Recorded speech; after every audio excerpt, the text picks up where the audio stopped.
Federación Argentina de Trabajadores de Farmacia, 70 años en defensa de los derechos del trabajador del sector, comprometidos con la formación de nuevos líderes sindicales.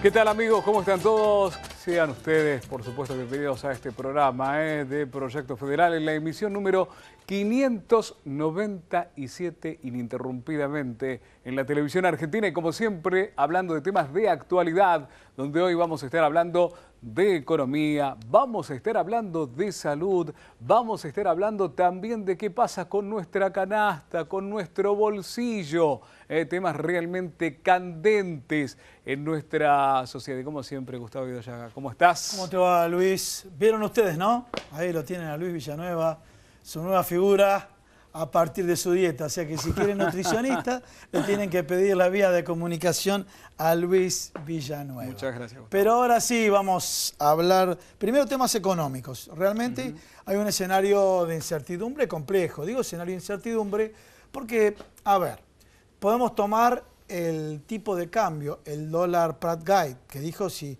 estaba en 16 hacíamos las cosas mal. O Lilita Carrió, que en un momento dijo el dólar a 24 está ahí. O Cristiano Rattazzi, sería bueno un dólar a 26 y ahora no sabemos el valor del dólar. Entonces, en definitiva, en el programa que tengo la M770, que los tiempos son más beneficiosos, pasamos un audio de hace 56 años de Tato Bores de los argentinos y el dólar, ¿no? Los argentinos y el dólar. Pero este tema del dólar, dejando de lado sube o baja el dólar, ¿sí? Sí sabemos que cuando sube, los precios internos van atrás del dólar.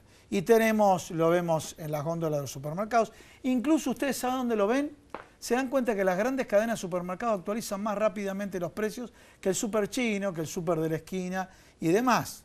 Por ejemplo, aquellos productos que tienen un componente importado, como ese café en cápsulas y demás, eso actualizan automáticamente a precio dólar. Y otros productos que tal vez no tienen componente importado y sí nos llama poderosamente la atención, por las dudas lo actualizan. Y por eso vemos que la mayoría de los economistas está dando una inflación proyectada para este mes, obviamente todavía no ha concluido, pero que oscila entre el 3,5 y el 4%. Y mientras tanto, el escenario salarial, que está muy por debajo de la inflación. Mientras tanto, el escenario de los jubilados, que están por debajo de la inflación. Mientras tanto, distintos tipos de movilizaciones, marchas y demás, donde lo único que buscan es, por favor, quiero mantener o acercarme lo más posible a la inflación. Fíjense, no están pidiendo ganar a la inflación, sino acercarse a la inflación. Y cuando vemos el conflicto docente, las 57 universidades y demás, y el factor fundamental por donde pasa por el tema de los salarios. Bueno, esto lo vamos a hablar, qué es lo que está pasando en materia económica. Y por otro lado, la política monetaria. Esta política monetaria donde el gobierno el gobierno tomó el país con un valor determinado del EVAC. Nada más que ese valor lo quintuplicó o lo elevó en un monto mayor. Llegó a tener 1 billón de pesos en circulación en el EVAC. Bueno, le pidieron, de acuerdo conforme a los distintos acuerdos, que se deshaga de las LEVAC y empezaron a emitir otra serie de títulos. A todo esto, ¿qué fue lo que pasó? Vino el tema de los cuadernos. Cuando vino el tema de los cuadernos, siempre y cuando solamente se le pegaba al gobierno anterior, era una cosa, pero cuando empezaron a pegarle a los empresarios, que hoy tienen obras públicas, la del Riachuelo, los 3 empresarios que tienen una de las obras públicas más grandes, me refería al saneamiento del Riachuelo, los 3 están en el famoso cuaderno Gate. Pero como si fuera poco, decimos, bueno, en todo caso no va a pasar nada a nivel internacional. Sí, cayeron la cotización de las acciones. ¿Por qué? Porque en otros países dicen, señores, ustedes que dicen tan libremente que pagaron, ¿sí? Un paréntesis, muchas de estas empresas, no 12 años antes, tienen antecedentes de haber pagado dádivas hace 30 años en otros países, ¿sí? Hay una empresa que ahora un fiscal de Italia le pidió información al fiscal Stornelli. ¿Qué quiero decir? Muchas de estas empresas tienen un modus operandi que trabajan con esta característica. Pero todo esto, y para no entrar en ese tema penal delictual, etcétera, etcétera, sino para entender qué es lo que está pasando con la economía. Hizo ruido en la economía, ¿sí? Los organismos internacionales dicen, estamos teniendo dudas hasta de estas empresas que cotizan en bolsa en el exterior. Bueno, todo esto es el cóctel que tenemos en la economía, que en instantes vamos a hablar con un economista que nos acompaña el día de hoy, y me refiero al licenciado Sergio Chousa. Pero, como si fuera poco todo esto, o de alguna manera para poder zafar, vamos a entrevistar a un cardiólogo, ¿no?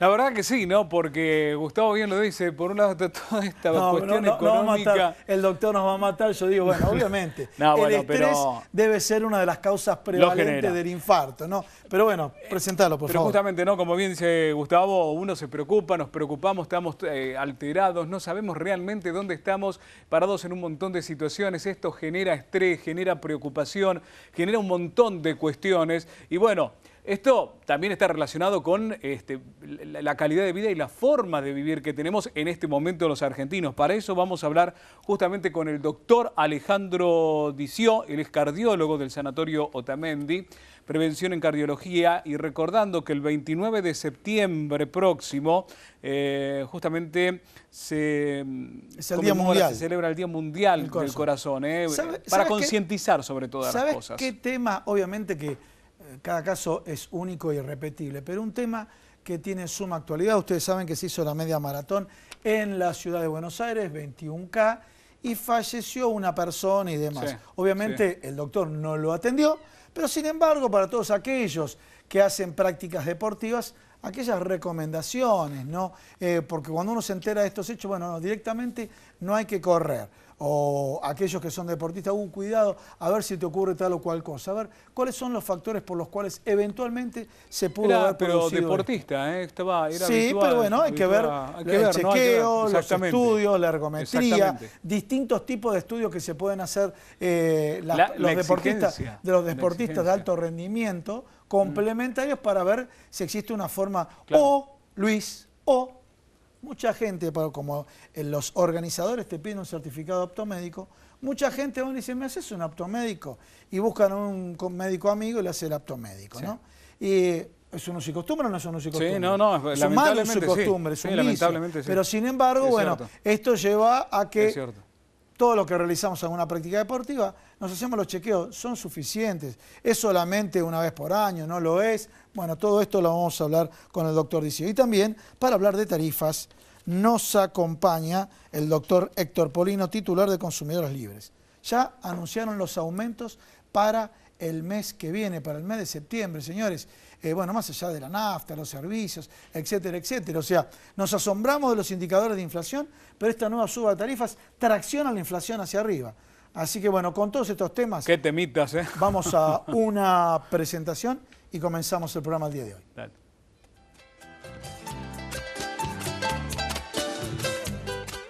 Federación Argentina de Trabajadores de Farmacia, 70 años en defensa de los derechos del trabajador del sector, comprometidos con la formación de nuevos líderes sindicales.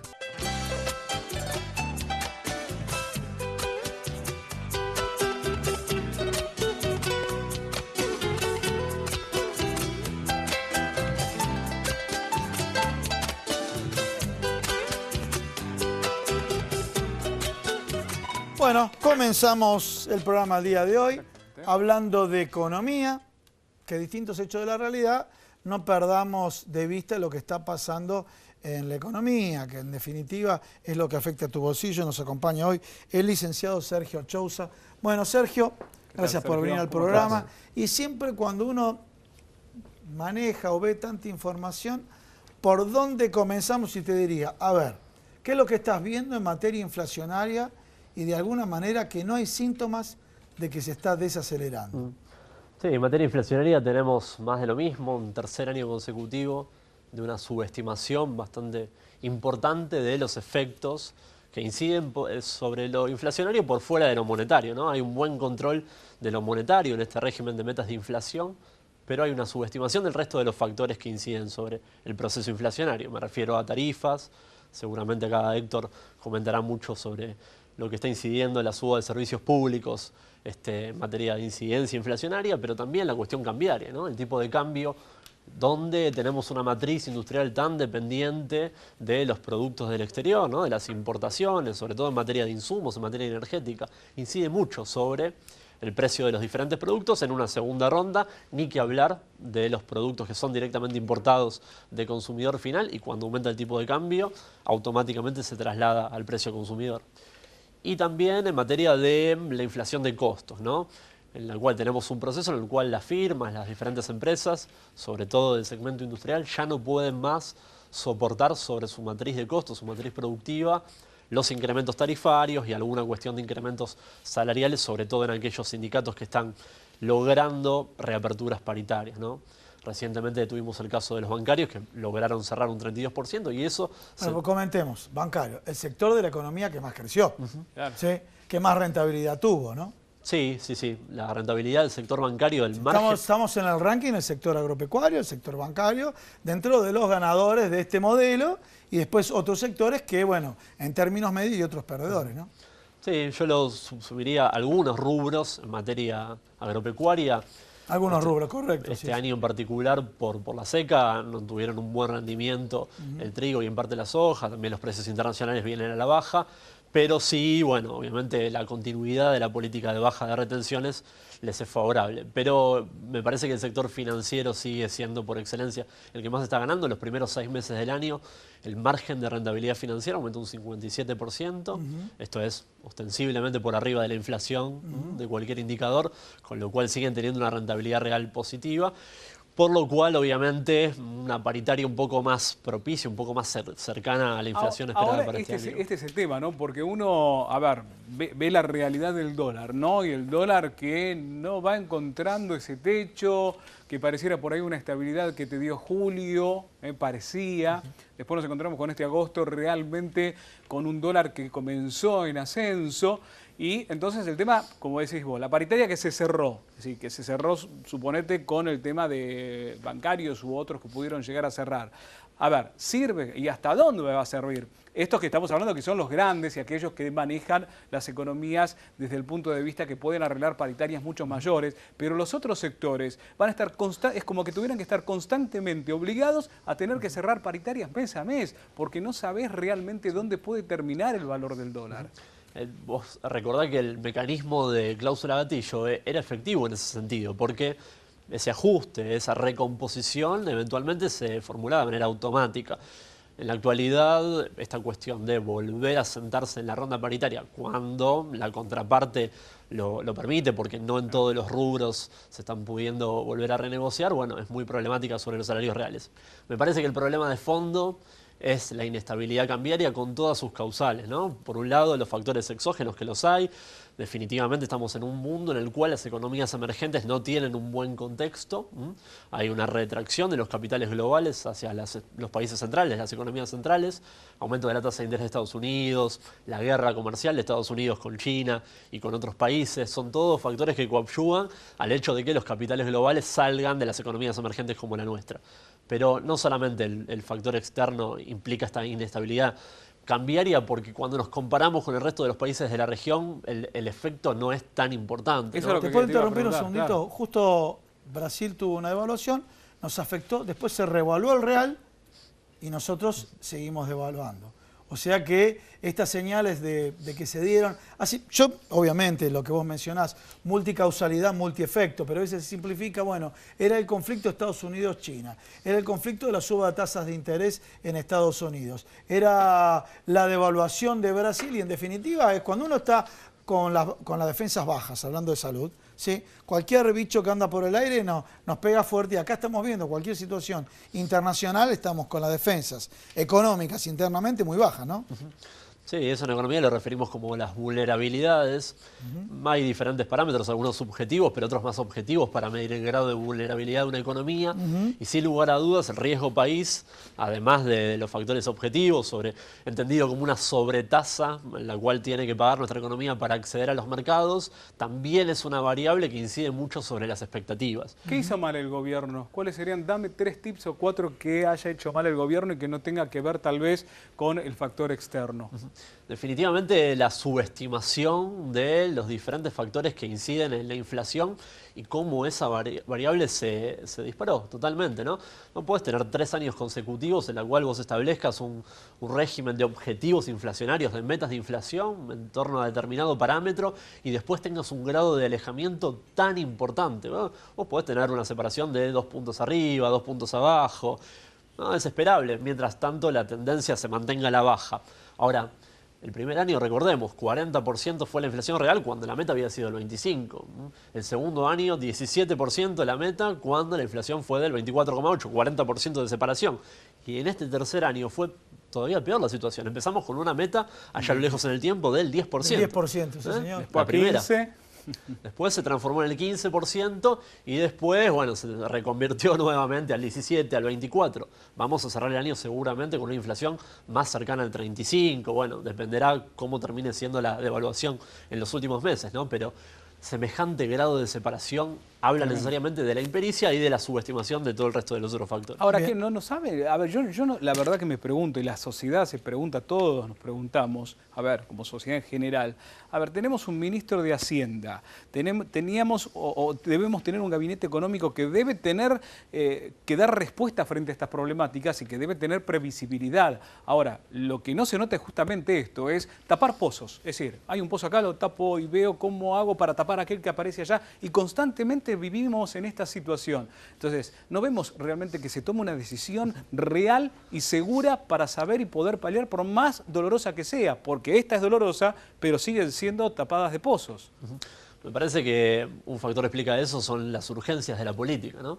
Digo, vos podés establecer una tendencia, un objetivo de desinflación moderado, paulatino, partidas de una base de alrededor del 25%. La ciudad de Buenos Aires midió un 26,9% para 2015, ¿no? Partidas de esa base en 2015.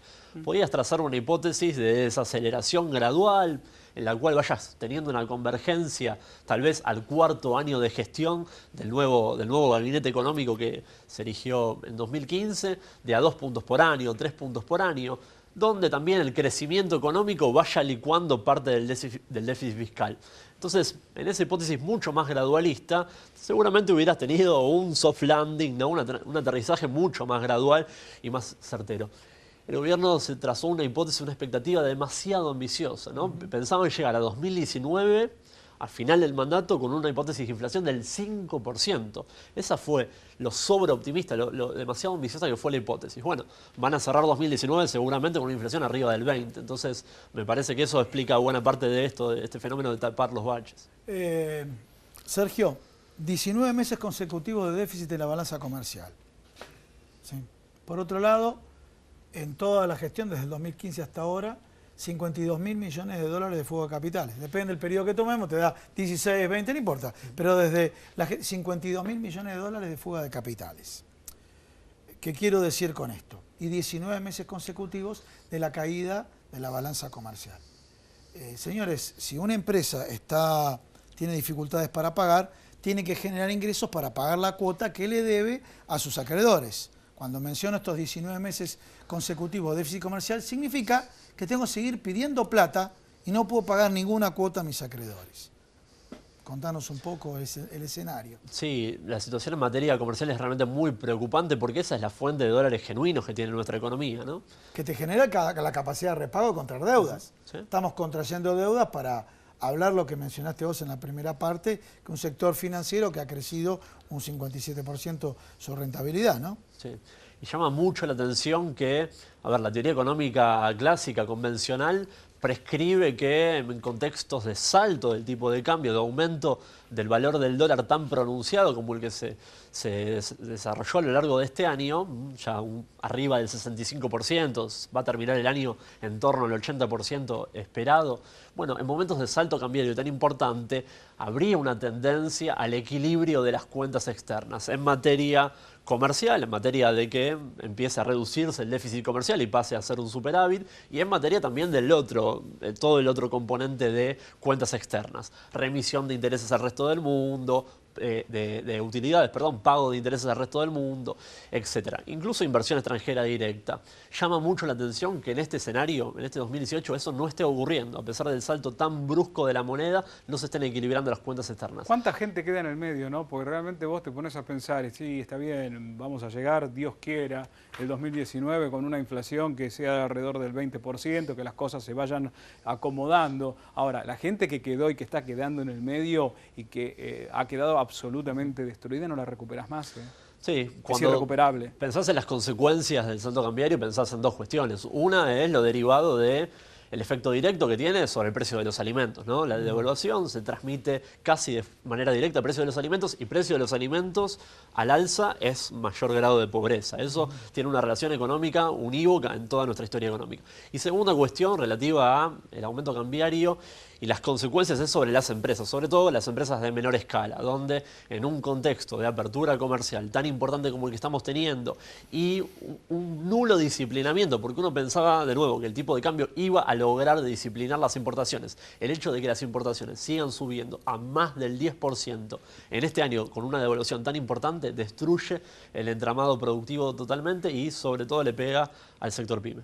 Ahora no te vayas, ya continuamos. Ahora sí pasamos a la otra parte del estudio. Estamos con Héctor Polino, titular de Consumidores Libres. ¿Cómo te va, Héctor? Hola, Héctor, ¿qué tal? Muy bien, gracias. Bueno, con esta entrada en calor en materia económica, vamos a lo que tiene que sufrir la gente en el día a día. Si te parece, comenzamos con la canasta de alimentos. Bueno, vos sabés que Consumidores Libres desde hace 22 años viene relevando cada 15 días una canasta de alimentos en la ciudad de Buenos Aires. En la primera quincena de agosto nos dio un aumento del 2,16% en 15 días. Si lo comparamos con la primera quincena del año anterior, fue del 1,12%. Es decir, que este año, en estos 15 días de agosto, aumentó un 1,41% más que el año pasado.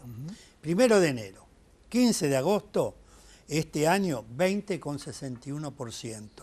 El año pasado 11,77%. Quiere decir que este año aumentó 8,84% más que el año anterior. Sí. Digo, el guarismo del año anterior multiplicado por 2, todos los datos que vos diste. Ahora, en parte incidió la devaluación, pero no se trasladó totalmente la devaluación en el precio de los alimentos. ¿Por qué? Porque ya había una caída del consumo. Si se trasladaba totalmente, la caída del consumo hubiese sido mucho mayor. Es decir, que se va a ir trasladando paulatinamente, seguramente, de acá a fin de año. ¿Estamos más allá de una recesión, en algo mucho más profundo que una recesión? Yo creo que estamos en esta inflación, que es lo que califican los economistas, cuando se da inflación con recesión. La Argentina, vos fijate, ocupa el 6º lugar en el mundo por índice de inflación. ¿Quiénes nos superan? Venezuela, 1.000.000% de inflación. Irán, 159%. Sudán, 137%. Turkmenistán, 124%. Sudán del Sur, 96%. ¿Y Argentina? 6º lugar Argentina. Cuando se hizo esto estaba entre el 30 al 32%. ¿Quién le sigue con menos inflación? Yemen, 30%, Congo, 29%, Angola, 24%, Libia, 20%. ¿Se dan cuenta en qué nivel del mundo ha caído la Argentina por índice inflacionario? Por el otro lado tenemos las ganancias escandalosas que han tenido los bancos en el primer semestre de este año y en lo que fue todo el año anterior, las ganancias escandalosas que tienen las empresas distribuidoras del gas natural. ¿Por qué se quitaron los subsidios? La política del gobierno es llegar a octubre del año 2019 con subsidio cero a la energía eléctrica y al gas natural, cuando tuvimos subsidios durante más de 12 años. ¿Cómo puede ser que desde mediados del año 2016 a octubre del 2019 en todo el país, salvo las provincias patagónicas, que como hay menores temperaturas, la quita de subsidios se hace en proporción menor, llegan a octubre del 2022, en el resto del país, octubre del 2019, en 3 años y medio, se quitan subsidios que estuvieron vigentes durante más de 12 años. Y después tengo las ganancias de las empresas del año pasado. Por ejemplo, Gasbank, 542 millones de pesos. Camusi Gas Pampeana, 902 millones de pesos. Metrogas, que es la principal empresa distribuidora del gas, 1.031 millones de pesos. Ecogas, en la zona de las provincias de Mendoza y demás, 574 millones de pesos. Edenor, 660 millones de pesos. Y así podríamos continuar. Ahora, ¿cuál es el argumento del gobierno? Que bueno, que el país no puede vivir subsidiando permanentemente la energía. Yo tengo datos del Fondo Monetario Internacional del año 2015. Año 2015. ¿Saben cuál fue del subsidio a la generación de la energía eléctrica en el mundo? Para tener una idea. No, ¿cuánto? Estados Unidos, $2.177 por año y por habitante del año 2015. Héctor, te propongo lo siguiente, ya continuamos, hacemos un pequeño corte y desarrollamos el corte. tema de los subsidios a nivel internacional, ¿te parece? La energía eléctrica. Muy bien, señores, un pequeño corte.